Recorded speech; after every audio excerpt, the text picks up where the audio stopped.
सक्षम police times news 112 सक्षम जनतेचा आवाज।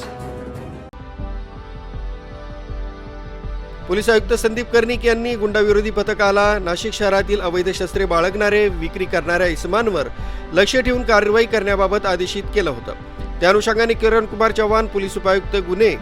यांच्या आदेशाने Panchavati police station, Nashik road police station दाखल गुन्ह्यांचा तपास करून गुन्ह्याच्या बॅकवर्ड फॉरवर्ड लिंक पर्यंत जाण्यासाठी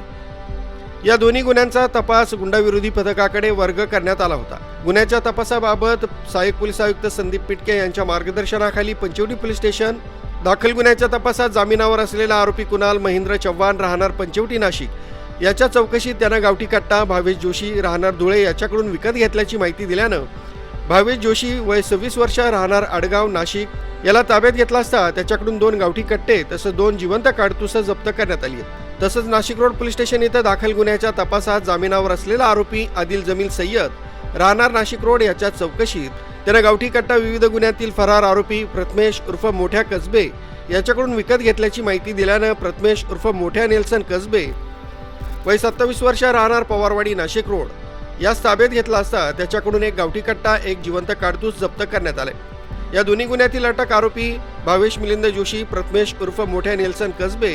यांनी गावठी कट्टे जिवंत काडतुसे हे उमरटी राज्य मध्य प्रदेश इथून विक्रीसाठी आणले असल्याचं तपासात निष्पन्न झालंय। सदरची कारवाई पोलीस आयुक्त संदीप कर्णिक, पोलीस उपायुक्त किरण कुमार चव्हाण, सहाय्यक पोलीस आयुक्त संदीप पिटके यांच्या मार्गदर्शनाखाली गुंडाविरोधी पथकाचे प्रभारी अधिकारी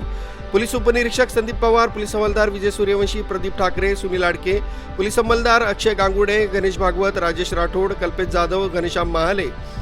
दयानंद सोनवणे, महिला पोलीस अंमलदार सुनीता कवडे, गुन्हे शाखा नाशिक रोड युनिट करील पोलीस हवालदार अविनाश देवरे,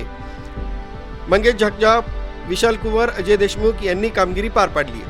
न्यूज ब्युरो सक्षम पोलीस टाइम्स न्यूज 112 नाशिक।